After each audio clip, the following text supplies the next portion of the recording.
In the dense forests of North America, a creature of myth and legend is said to roam. Covered in hair from head to toe, standing over 7 feet tall, and leaving behind footprints that measure up to 24 inches long. This creature has sparked the curiosity and imagination of people around the world. It's known by many names: Bigfoot, Sasquatch, Yeti, skunk ape, and yowie, among many others. This enigmatic being has been part of folklore and popular culture for centuries. So what secrets do these cryptic beings really hold? Could the legends be rooted in reality? The legend of Bigfoot has its roots in the indigenous cultures of North America. Native American tribes have shared stories of a large, hairy, human-like creature that roams the wilderness for generations. One such story comes from the Ojibwe tribe, native to the Great Lakes region of the United States and Canada. The Ojibwe people tell a tale of a giant, hairy, man-like creature known as Wendigo, or Wendigo. According to the legend, the Wendigo was once human, but after being possessed by an evil spirit, after resorting to cannibalism during a harsh winter, transformed into this monstrous being. The Wendigo is described as being incredibly tall, with a skeletal, emaciated appearance, despite its insatiable hunger for human flesh.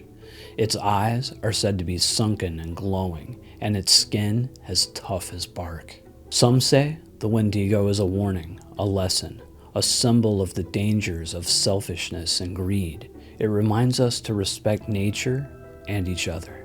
While the Wendigo differs from the Bigfoot commonly depicted in popular culture, there are similarities. Both are described as large, hairy, human-like creatures, and both are associated with the wilderness. Other Native American tribes have their own versions of Bigfoot. The Salish people of the Pacific Northwest, for example, tell stories of a creature known as Sasquatch, or Sasquatch. This creature is said to be a benign, nocturnal being that lives in the mountains and the forests. Their stories aren't just tales, they're part of their history, their culture, their way of understanding the world. Whether Bigfoot is a physical being, a spiritual entity, or a symbol, it has a place in their traditions.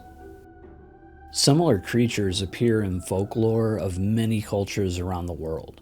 In the Himalayas, it's known as the Yeti. In the early 1950s, British mountaineer Eric Shipton was leading an expedition to Mount Everest.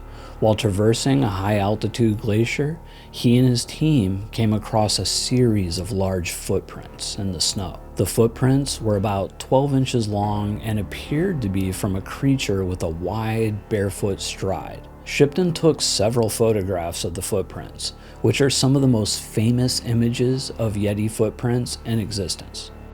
Shipton was an experienced mountaineer and had spent a lot of time in the Himalayas, so he was familiar with the footprints of other animals in the region. He claimed that the footprints did not match any known animal and believed that they were made by the Yeti. These photographs sparked a lot of interest and debate, and inspired several other expeditions to the region in search for more evidence of the Yeti. The story of Shipton's discovery is one of the most famous Yeti stories, and has contributed to the creature's status as a cultural icon and a symbol of the mysteries of the Himalayas. Now in Australia, they call Bigfoot yowie. In the late 1990s, a man named Bill O'Shea reported a yowie sighting in the Gold Coast hinterland of Queensland, Australia. Bill was a former senator and a respected figure in the community, which added credibility to his account. Bill and a group of school students were on a retreat in a remote area. Late one night, while sitting around the campfire, they heard loud, heavy footsteps approaching in the dark. Thinking it might be a person, they called out, but received no response. Suddenly, a large, hairy creature, about 7 to 8 feet tall, emerged from the darkness and walked past their campsite. The creature did not show any signs of aggression and seemed indifferent to the group's presence. It walked upright on 2 legs, had a thick coat of hair, and a face that was a mix between human and ape. Bill and the students were terrified and watched in awe as the creature disappeared into the bush. The group did report the sighting to local authorities, but a search of the area didn't turn up any evidence of the creature. Bill O'Shea has stood by his account and is one of the most high-profile people to have ever reported a yowie sighting. Stories like this one have contributed to the legend of the yowie and have inspired many researchers and enthusiasts to search for the elusive creature in the Australian wilderness. Now, in South America, they call Bigfoot Mapinguari, said to inhabit the Amazon rainforest. Descriptions of the creature vary, and it's often described as a large, hairy, ape-like creature with long claws, backward-facing feet, and a mouth in its belly.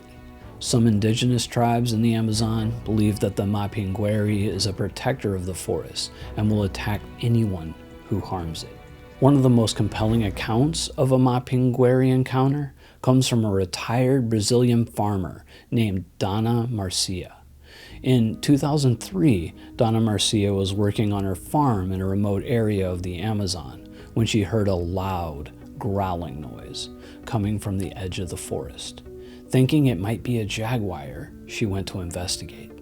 As she approached the source of the noise, she came face to face with a large, hairy creature that she described as having the appearance of a giant sloth standing on its hind legs. The creature had long, sharp claws and a powerful odor that made Dona Marcia feel dizzy. Terrified, she ran back to her home and locked herself inside. The creature approached her house and it circled several times, scratching at the walls and the windows, before eventually retreating back into the forest. Dona Marcia reported the encounter to local authorities, who were skeptical of her story. However, other farmers in the region have reported similar encounters with a creature matching the description of the Mapinguari. The first recorded sightings of Bigfoot in the modern era date back to the 19th century. In 1811, explorer David Thompson found large footprints in the Rockies, which he believed belonged to a giant bear. However, as more people ventured into the wilderness, sightings of a large, hairy, bipedal creature began to increase. In the 20th century, there was a surge in Bigfoot sightings. Some believe this was due to more people exploring the wilderness, while others think it was a result of the creature's growing popularity in popular culture. Probably the most famous Bigfoot sighting is the Patterson-Gimlin film. Shot in 1967 in Northern California, the film shows a large, hairy, bipedal creature walking across a clearing. The footage sparked a wave of interest in Bigfoot and remains one of the most analyzed pieces of video footage to this day. Over the years, there have been many other famous sightings and videos as well. While some have been debunked as hoaxes or misidentifications, some remain unexplained and continue to fuel the mystery surrounding Bigfoot. Many eyewitnesses describe similar characteristics: a tall, hairy creature with a human-like face, broad shoulders, and a distinct foul odor. These commonalities lead credence to the theory that there may indeed be an unknown creature lurking in the forest. Footprints are some of the most compelling physical evidence of Bigfoot's existence. Over the years, thousands of tracks have been found, some measuring up to 24 inches long. Experts have analyzed many of these tracks and found anatomical features that suggest they could not have been faked. However, others argue that it would be relatively easy to create fake tracks. Hair samples that are said to have been from a Bigfoot have also been found. However, most have been identified as belonging to known animals, while others remain inconclusive. Hoaxes and misidentification have also played a significant role in the Bigfoot phenomenon. One of the most famous Bigfoot hoaxes involves Ray Wallace, a logger from Washington State. In 1958, workers at one of Wallace's logging sites in Northern California reported finding giant footprints around their equipment. The footprints were reported in a local newspaper, and the story quickly gained national attention. This was one of the first times the term Bigfoot was used, and the incident is often credited with starting the modern Bigfoot phenomenon. Years later, after Ray Wallace's death in 2002, his family revealed that the footprints were a hoax. Wallace had carved a set of wooden feet and used them to create the footprints around the logging site. The family even produced the wooden feet as evidence. Despite this revelation, many Bigfoot enthusiasts believe that the Wallace footprints are just one of many hoaxes and do not discredit all footprint evidence. In 2008, Rick Dyer and Matthew Whitten, two residents of Georgia, claimed to have found the body of a dead Bigfoot in the woods of northern Georgia. They released photos of the body, which they said they had stored in a freezer, and held a press conference announcing their discovery. The story quickly went viral, and many in the Bigfoot community were excited about the possibility of finally having definitive proof of the creature's existence. However, it wasn't long before suspicions arose. Dyer and Whitten were unable to produce any concrete evidence to back up their claims, and experts who examined the photos noted that the body looked suspiciously like a costume. Eventually, under pressure from the media and the Bigfoot community, Dyer admitted that the body was indeed a rubber suit filled with roadkill. Dyer's hoax was particularly damaging to the Bigfoot community because it was so widely publicized and because Dyer and Whitten went to great lengths to convince people of its authenticity. Despite this setback, many Bigfoot enthusiasts continue to search for evidence of the creature's existence, hopeful that one day they will find the proof that they are looking for. There are many theories about what Bigfoot could be. Some believe it's a relic hominid, a descendant of an ancient human ancestor. Others think it could be an unknown species of ape or even an extraterrestrial being. This is one of the most popular theories among Bigfoot enthusiasts. It suggests that Bigfoot is a surviving member of a prehistoric species of hominid, possibly Gigantopithecus or Homo erectus, that has managed to survive into modern times in remote wilderness areas. Supporters of this theory point to the numerous Bigfoot sightings and footprint evidence as proof that such a creature could exist. Critics argue that there is still no concrete evidence, such as bones or DNA, to support this theory. The unknown primate theory suggests that Bigfoot is a species of primate unknown to science that lives in remote forests of North America. Proponents of this theory argue that there are still many unexplored areas in the world where unknown species could exist, and point to the discovery of other previously unknown large animals. Skeptics argue that it's unlikely that a large primate could remain undetected for so long, given the extensive exploration and development of North America. This theory suggests that Bigfoot is a supernatural or interdimensional being that can appear and disappear at will, which is why it is so elusive and difficult to capture. Some versions of this theory suggest that Bigfoot is a shapeshifter, a guardian of the forest, or even an extraterrestrial. While this theory is popular among some segments of the Bigfoot community, it is not widely accepted by mainstream scientists or researchers, who generally prefer a more naturalistic explanation. The misidentification theory suggests that Bigfoot sightings are actually just misidentifications of known animals, such as bears, large dogs, or even humans. Proponents of this theory argue that the human mind is susceptible to suggestion and that in the excitement of the moment, it's easy to misinterpret what one is seeing. They also point to the lack of concrete evidence, such as bones or DNA, as evidence that Bigfoot doesn't exist. Critics of this theory argue that it does not explain all the available evidence, such as the consistency of Bigfoot descriptions across different sightings or the large human-like footprints that have been found. Scientists study Bigfoot with a healthy dose of skepticism, using various methods and approaches, all aiming to understand if there is indeed a large unknown primate living in remote areas of the world. They do this through many different methods. One is field research. Scientists and researchers spend time in areas where Bigfoot sightings have been reported. They collect physical evidence such as hair, feces, or footprints, which can be analyzed for DNA or other identifiable traits. Trail cameras are also set up in hopes of capturing images of video footage of the creature. Scientists study reports of Bigfoot sightings, looking for patterns or consistencies that might indicate the presence of an unknown creature. They may also interview witnesses to gather more information about their sightings. Any physical evidence collected, such as hair, feces, or footprints, is analyzed in a laboratory.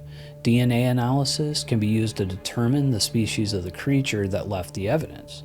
Footprints can be analyzed to determine the size and weight of the creature that made them. Scientists compare the evidence collected with known animals to see if it matches any existing species.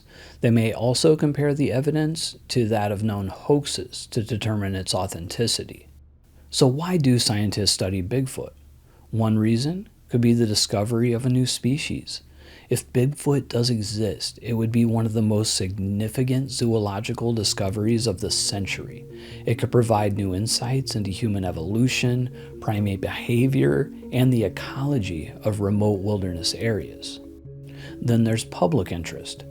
Bigfoot is a creature that has captured the public imagination for decades. There's a great deal of interest in determining whether or not it actually exists. Then there's conservation. If Bigfoot does exist, it would likely be a critically endangered species. Understanding its habitat, behavior, and needs would be crucial for its conservation and protection. Studying an elusive creature like Bigfoot presents many challenges.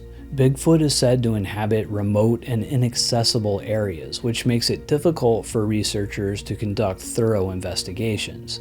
Dense forests, mountainous terrain, and a lack of roads or trails can make it challenging to access and survey the areas where Bigfoot sightings have been reported. Human memory and perception are not always reliable, and eyewitness accounts can vary widely in detail and accuracy. Researchers must take this into account when interviewing witnesses and assessing their reports. Bigfoot research is not widely regarded as a legitimate scientific endeavor by the mainstream scientific community. As a result, researchers often struggle to secure funding for their investigations, which can limit the scope and quality of their work. The image of Bigfoot has been deeply ingrained in popular culture, which can influence people's perceptions and interpretations of what they see in the wild. This cultural influence can make it difficult for researchers to assess eyewitness accounts objectively. This is the tendency for humans to ascribe human characteristics to non-human entities. When people encounter something unknown in the wilderness, their brains might automatically fill in the gaps with familiar images, such as a human or a large primate, even if what they saw was a different animal altogether. Despite these challenges, there are researchers and scientists dedicated to studying Bigfoot. Here are some examples of some widely regarded good evidence. The most famous piece of evidence is, of course, the Patterson-Gimlin film. Then there's the Skookum cast of 2000. In 2000, a group of Bigfoot researchers in Washington State found a large impression in the mud, which they believe was made by a Bigfoot lying down. The impression showed detailed anatomical features, and researchers made a plaster cast of it. Some experts, including wildlife biologists and forensic anthropologists, believe the cast shows evidence of an unknown primate, while others believe it was made by an elk or another known animal. Paul Freeman, a Bigfoot researcher, captured footage of what he claimed to be a Bigfoot in the Blue Mountains of Washington State. The footage shows a large, hairy creature walking through the woods. While some experts believe the footage is genuine, others have questioned its authenticity. Ron Moorhead and Alan Berry recorded a series of vocalizations in the Sierra Nevada mountains that they believe were made by Bigfoot. The vocalizations included a range of sounds, from whistles to growls to high-pitched chattering. Some linguistic experts believe the sounds show evidence of language, while others believe they were made by known animals or are hoaxes. In 1969, a series of unusual footprints were found near Bossburg, Washington. The footprints appeared to be from a large bipedal creature with a deformity in its right foot. Casts were made of the tracks, and some experts believe that they show anatomical details that would be difficult to fake. In 2009, a Georgia police officer captured footage of a large hairy creature crossing the road in front of his patrol car. The footage was captured on the officer's dash cam at night, and while it's difficult to make out details of the creature, it appears to be large, bipedal, and covered in hair. The officer reported that the creature was definitely not a bear or a human. A group of hikers captured footage of a large, hairy, bipedal creature on Marble Mountain in California. The creature appears to be observing the group from behind a tree before retreating further up the mountain. The footage is grainy and shot from a distance, but the creature appears to be much larger than a human and moves with the gait that some experts believe is consistent with a large primate. Harley Hoffman captured footage of what he claimed to be a Bigfoot in the woods of northeast Ohio. The footage shows a large, hairy creature walking through the woods. Hoffman claimed that he saw the creature while hiking and began to film it. The footage is shaky and the creature is partially obscured by trees, but it appears to be large and covered in hair. Critics argue that the video is too shaky and the creature could easily be a person in a costume. While there is still no widely accepted definitive evidence of Bigfoot's existence, the creature continues to be a source of fascination and mystery. Whether it's a relic hominid, an unknown species of ape, or simply a figment of our imaginations, Bigfoot has become a part of our cultural fabric. As long as there are dense forests and unexplored wilderness, the legend of Bigfoot will continue to thrive. And for many, the quest to unravel the mystery of this enigmatic creature will continue.